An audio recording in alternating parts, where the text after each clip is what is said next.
and welcome to this interview series ahead of Cloud and Cyber Security Expo on the 22nd and 23rd of May at Messe Frankfurt. I'm Rebecca Ruffendale, tech reporter at Techirati, and today my guest is Dimitri Mariac, Risk Solutions Senior Consultant at Visa. Dimitri will appear at Cloud and Cyber Security Expo later this month, but today we'll be talking about 3 inventions or innovations that had an effect on his life. So welcome to the interview, Dimitri. How are you today? Thanks for having me. I'm really good today. And I can't wait to talk about those innovations that I've been dreaming when I was a kid. Oh, great. Which are now available. Excellent. So could you share a bit about your journey into your position and where you're at now at Visa, and how your background has kind of shaped you arriving at speaking next week at Tech Show Frankfurt? Sure, absolutely. So I've started my career at Amazon back in London when I've entered that lovely company from a very small door where I started as a junior fraud analyst. And I had the chance to discover the whole world of fraud detection and payment and marketplace. That was my first experience as a fraud analyst. And I've spent about 10 years with them, helping building what we call the most centric company on earth, which is Amazon. And that was a crazy experience, to be honest. A lot of pressure, a lot of challenges, but also a lot of rewards when you see how the company has become right now. It's just leading the path for e-commerce since day one. So that's my first experience as a professional, and since then I've joined Visa. I've been at Visa for about 5 years now, working at CyberSource, where I'm actually helping with the knowledge that I've gained from Amazon, helping most of the merchant acquirers and issuers to get the fraud as down as we can, basically, because that's the best way to actually get your business to grow.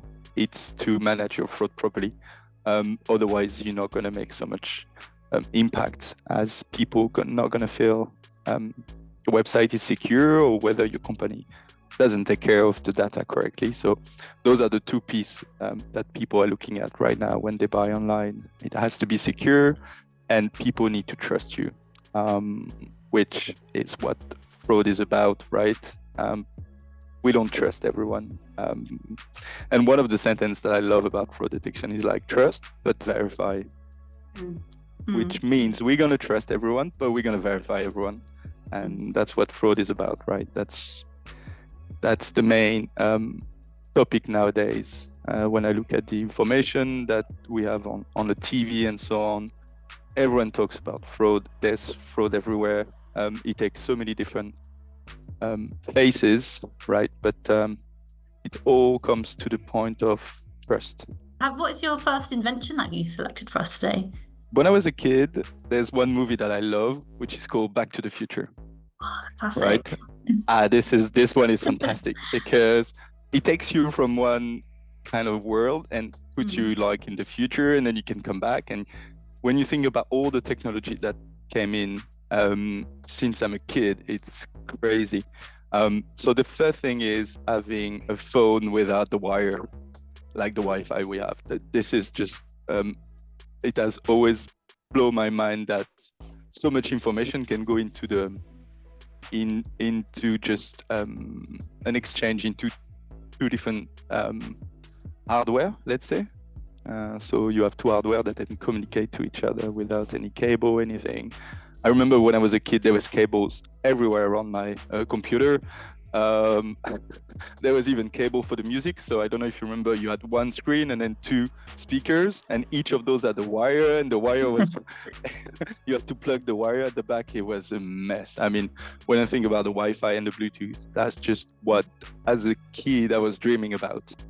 Yeah. So with that, relating it back to the future, were you trying to think of inventions that had done the similar thing of transporting you to a different world in such a quick amount of time? Because when I think of, well, even when I was at school, having our mobile phones, they all look so different. You had ones that flipped out and swiveled round, and now in less than 10 years, we all have the same kind of blocky phone. Yeah, we all have the same phone right now, Yeah, right? And we yeah. all think about it. We all have the same ringtone as well.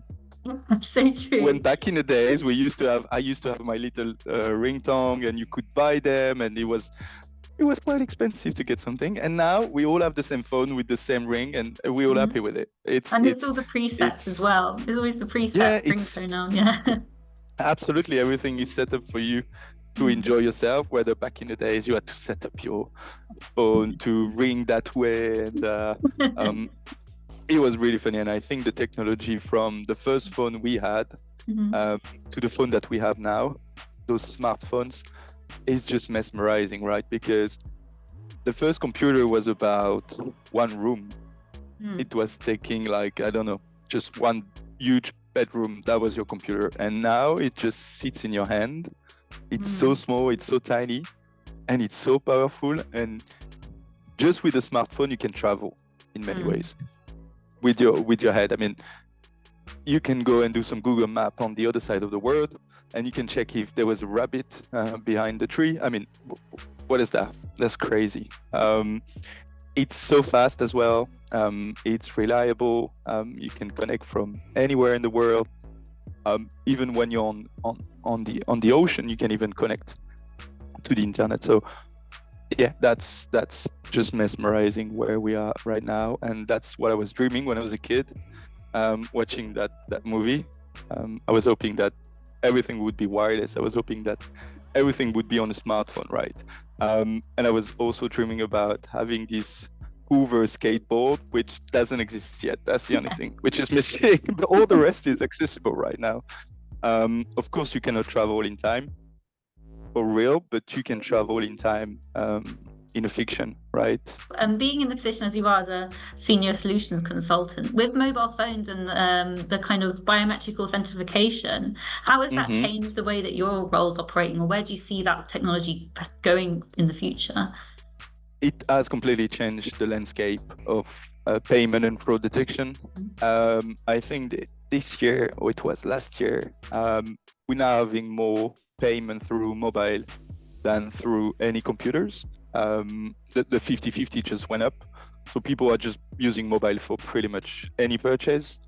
And the fact that we have all those biometrics and also now the 3DS, which make things even more secure, it gets to the point where I feel we're almost there. Like we almost created something which is what we all wanted, right? You want something small in your hand that you can pay with, that you can find new people, find new product in the more secure way and as super efficient and super fast. I mean, any business would be dreaming about having all the customers on the phone and buying from the phone, and this is what is happening right now.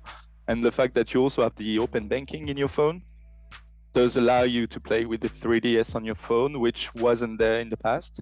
So I think the whole economy is switching on the mobile side of things when we talk about payment and fraud detection. And the biometric is perfect to make sure everyone is actually owning his card and paying for his own purchase, right? But fraudsters are clever. So they're always going to find a way to go around this. Of course, they're not going to cut your hand or cut your head, but there are many different ways they can actually get into your personal details and exploit that. But very often, let's be honest, the weakest link is the human, is not the machine. Most of the fraud comes from the human using wrongly the machine or understanding wrongly the information given to them. So education for fraud detection is probably the biggest part, because the machine learning is doing the job. The algorithm that we have at Visa are just mesmerizing. They're stopping most of the fraud. But when it's the human making a mistake, there's nothing we can do, right? Because it looks so legit. And so that's the last bit I would probably talk about. Is in Europe we have 3DS, but the weakest link is always the human behavior, and education is the biggest work that I have to do. My role is really towards training and educating merchants on how to protect themselves against those human mistakes, right? And the other part of my role is of course to look at the fraud itself and see what the technology they're using, see what the technology we have, and see where we can cross-match something that's going to have an impact on the fraudsters without impacting all the genuine customers, which is 99.9% of all transactions. So I'm looking for that 0.01% of bad transaction into the system. Oh, wow. So what are the most common kind of tactics are you seeing fraudsters using? Is it more so just duping someone into sharing details? Yeah, phishing, smishing, as we say, with the SMS, even phone call directed to you, pretending to be your bank or pretending to be from the fraud department of the bank, asking you to verify your detail. That's never gonna happen in real life. So that's one of the things. Phishing people saying there's an emergency, your family is in danger, or someone's gonna die, or you're gonna win a lot of money. Those are the things that they're gonna be using all the time. And they're always traveling, so they don't have time to speak, and they're moving from one country to another. It's always the same story. And they're gonna rush you, basically. They're gonna create some sort of urgency around something that doesn't exist. And that's where you need to be focused on when you do things on your phone, any kind of whatever the application, whatever the content, whoever is coming to you. If it feels like there's an emergency or you need to act quick on something, that would always ring a bell to myself. And you said that education you feel like is the biggest factor into overcoming these fraudsters, essentially. Where do you think that needs to start? Is there a particular point it needs to come down from, or is it more so like based understanding and that's built up? I think we need to build more understanding of what the fraudster do.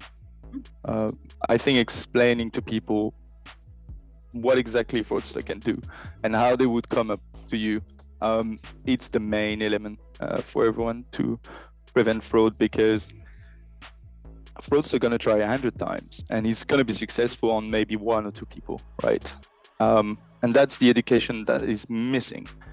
And I think by doing so, we could continue to leverage some good habits, and everyone needs to understand that they exist, and you're not going to be the one that not going to come across them. They are everywhere, and I don't think I've heard any of my friend or any of my family member saying I've never received anything fishy, right? We all do. One crazy statistic that I know is that out of 100% of all the emails going across in the world, 80% is spam. 80%? That's crazy. 80% of the traffic through our emails is spam, phishing, scams, everything.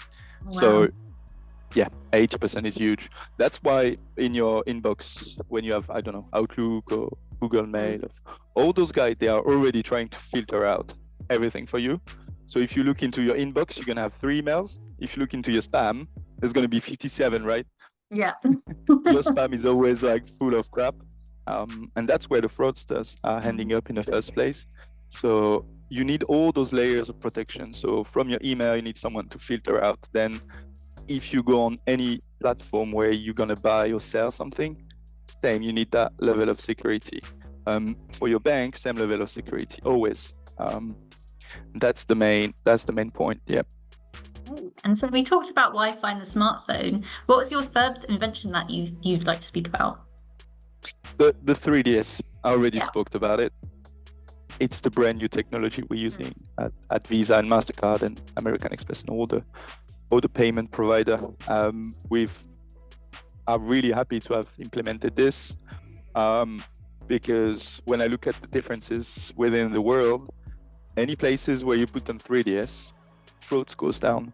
There's no secret to it, because they cannot pass the 3DS without having customer details or his phone or access to his bank. So it does limit a lot of fraud.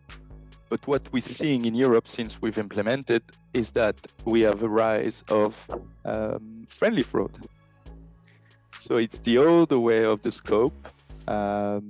Friendly fraud is when you're actually using your own details, but you're going to pretend you've never received the product or the service. So yeah, 3DS in Europe just takes the fraud down, but it increased the amount of friendly fraud we receive as well. So it's an equation, it's in balance. But if you look at the US, where there's not so much 3DS, they don't have so much friendly fraud because there's no need for people to do so. It's a really interesting one. 3DS is actually shaping how the fraudsters are targeting your companies. And one thing to know about the 3DS is that even if the order is strongly authenticated with 3DS, it can still be fraud and reported as fraud, right? That's another thing. And that's where people just give them the detail away.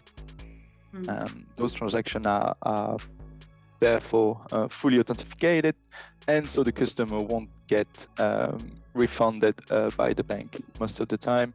So that's the tricky bit, and they have to explain that someone told them to pass the code and so on and so on. So we are seeing this often in Europe, and the problem is the merchant doesn't know it's fraud and doesn't receive the chargeback because they have full liability. So the pressure is on the bank. What does the bank? They would try not to refund the customer, of course, and also they will look at the fraud rate of every merchant.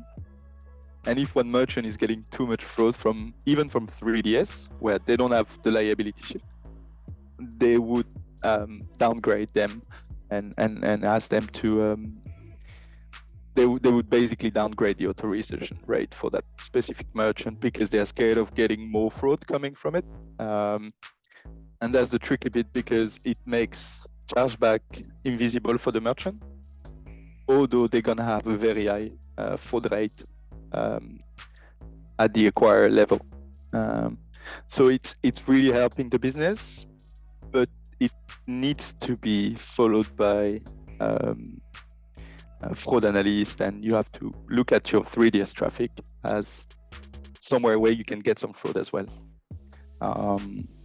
So that's the latest innovation I'm really excited about, but it does bring a lot of challenges, but also a lot of opportunities for merchant and for anyone who's doing business in the ecosystem. And so looking forward to the future, you've picked these great innovations that have had a massive impact upon not only everyone's lives, but specifically in your career with 3DS. Is there something on the horizon that you foresee maybe coming into fruition for us? Or is there an invention that you wish would be invented that would help you in your career? I would say probably the skateboard. Oh, the hover skateboard, of That's course. flying, yeah, I would love that. It has nothing to do with payment or fraud, but I would love to have that. One innovation. Tough one. I think blockchain is going to be the next one. It's really? it's already the next innovation, but it does bring even more secure transaction into the system.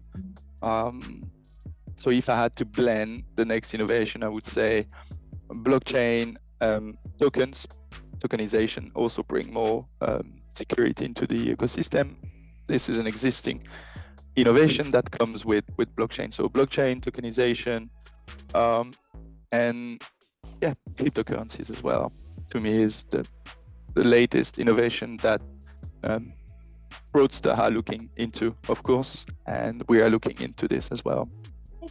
And finally, what do you hope attendees will learn when they attend your session next week at Tech Show Frankfurt?